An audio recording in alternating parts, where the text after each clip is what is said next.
There is a particular Prophet of Allah whom the Quran gives a huge amount of attention to. Not only do we know about his adult years as a prophet, but we know about him as a child. We even know about the events that led up to his birth. We know about his mother, his brother, his sister, his father-in-law, his wife. We even know the very dowry, the mahr that he paid for marriage. Mentioned around 183 times in the book of Allah. This is none other than the Prophet of Allah, Musa alayhi salatu wasalam. And there are three descriptions that Allah Almighty gives to the Prophet of Allah, Musa, that were not given to any other prophet in the Quran. The first of them, Allah said about him, وَأَلْقَيْتُ عَلَيْكَ مَحَبَّةً مِّنِّي, I have cast the garment of love over you. The second unique description to Musa, where Allah said to him, وَلِتُصْنَعَ عَلَىٰ عَيْنِي, so that you will be nurtured under my eye. And the third unique description given to this Nabiyul Kareem, honorable Prophet, is where Allah said about him, وَاصْطَنَعْتُكَ لِنَفْسِي, I have prepared you for myself, Allah said to him. When did Musa alayhi salam hear these words? He heard these words from Allah Jalla Jalaluhu during one of the loneliest periods in his life, when him and his wife were pushed to their physical limits, traveling the earth all by themselves with basic provisions, just enough to keep them alive. Lost for direction, they see a glimmer of light.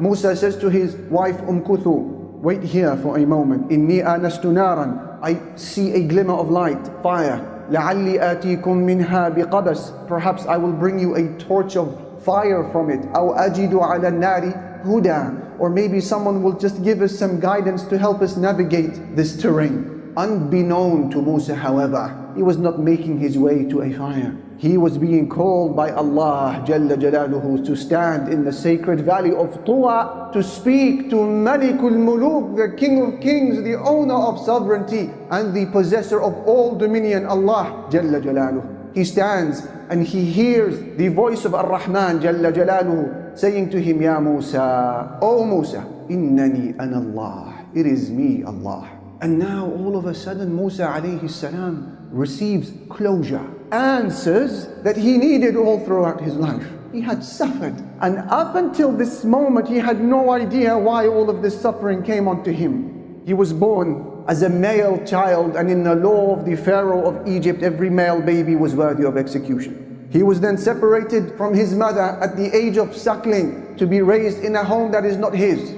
His sister would walk the bank and go to the palace of the Pharaoh and say, I know someone who can breastfeed this baby. And his mother would be reunited with Musa. Then Musa would become a man and would accidentally kill someone. Now he is a fugitive, on the run, wanted by the authorities, dead or alive. He is escaping the country in terror. Then he would find a wife to marry. And the mahr, the dowry, was 10 years worth of arduous labor. Why all of this suffering? He needed answers. And now as he stares into the evening night sky, looking above him and hearing the voice of the glorious Ar-Rahman Jalla Jalaluhu, answers are finally given to him. What does Musa hear? He hears these following words documented by the Quran. قَالَ قَدْ أُوتِيتَ سُؤْلَكَ يَا مُوسَى, O Musa, we have responded to your request. وَلَقَدْ مَنَنَّا عَلَيْكَ مَرَّةً أُخْرَى, we have conferred our favor upon you yet again. إِذْ أَوْحَيْنَا إِلَىٰ أُمِّكَ مَا يُوحَىٰ, when we sent inspiration to your mother, أَنِ اقْذِفِيهِ فِي التَّابُوتِ, saying to your mom, place the baby in the cot. فَاقْذِفِيهِ فِي الْيَمِّ, then place the cot in the river.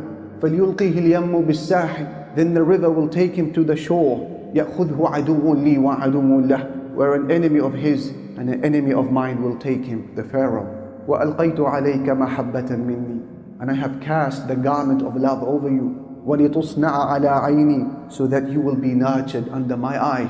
إِذْ تَمْشِي أُخْتُكَ فَتَقُولُ هَلْ أَدُلُّكُمْ عَلَىٰ مَنْ يَكْفُلُهُ, remember when your sister, she followed you and she said to them, shall I not tell you who can take care of this baby? فَرَجَعْنَاكَ إِلَىٰ أُمِّكَ, then we return you back to your mother. كَيْ تَقَرَّ عَيْنُهَا وَلَا تَحْزَنْ, so that her eye can rest and she would not grieve. وَقَتَلْتَ نَفْسًا, and remember Musa when you killed someone, فَنَجَّيْنَاكَ مِنَ الْغَمِّ, but we saved you from retaliation. وَفَتَنَّاكَ فُتُونًا, and we tested you with severe tests. فَلَبِثْتَ السِّنِينَ فِي أَهْلِ مَدْيَنَ, then Musa, you spent many years with the people of Madian. ثم جئت على قدري يا موسى. Then you came to this place at the decreed time. واصطنعتك لنفسي. And I have prepared you for myself.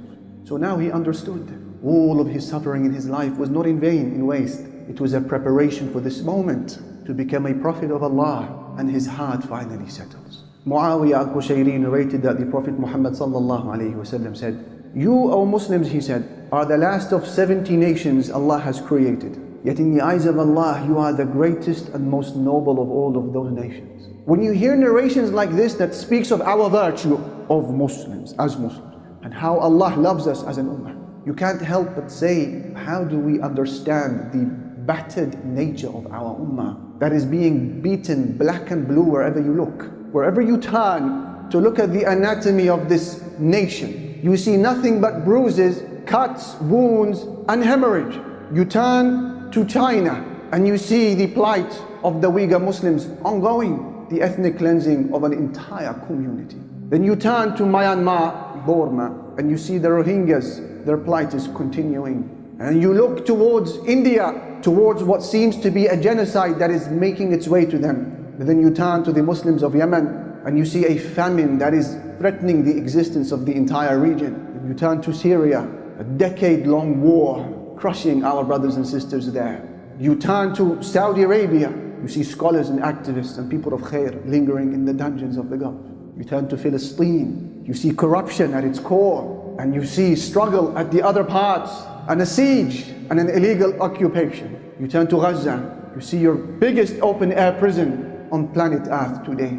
You turn to Al-Aqsa, and you see our third holiest site being desecrated before the eyes of the international community. Where is this favored nation? How is it that we are these people in the eyes of Allah Jalla Jalaluhu, yet wherever you look you see nothing but carnage and pain and suffering and blood? For those who ask how and why, the response is the same as what Musa received from his Lord when he wondered, why am I suffering? He was told, وَاصْطَنَعْتُكَ لِنَفْسِي, I am preparing you for myself. The same way that the suffering of Musa alayhi salam was not because Allah hated him or because Allah had abandoned him, but because he was being prepared to lead Bani Israel out of Egypt. We are to see our pains in the same light. Allah has not hated us, nor has He abandoned us. مَا وَدَّعَكَ رَبُّكَ وَمَا قَلَى. These are preparatory events to allow the Muslims to take center stage and to lead humanity. And the process of preparing Musa for leadership is the same process that will apply to us. Why do you think his name was repeated 183 times in the Quran? Hikmah, wisdom. What was the process of preparing him as a leader? Separated him from his mother, separating him from the people he loved. And we too will have to be in the process, separated from the people we love and the places we love, even if it happens to be Al-Aqsa. But Musa was reunited with the people he loved. And Allah has promised that we sooner or later will be reunited with the people and places we love. The waves of the river Nile that burst into his cot when he was still a suckling child are no different to the waves that bashed the Muslims through the Islamophobic industry all across the world. But the shore of the river Nile was near for Musa. And Allah has promised that our shore is just as near. He said, إِنَّ الَّذِينَ يُحَادُّونَ اللَّهَ وَرَسُولَهُ أُولَٰئِكَ فِي الْأَذَلِّينَ. Those who oppose Allah and His Messenger, they will be the debased ones. كَتَبَ اللَّهُ لَأَغْلِبَنَّ أَنَا وَرُسُلِي إِنَّ اللَّهَ قَوِيٌّ عَزِيزٌ. Allah has already decreed that I, Allah, and my messengers will overcome. We shall prevail. Allah is mighty and Allah is wise.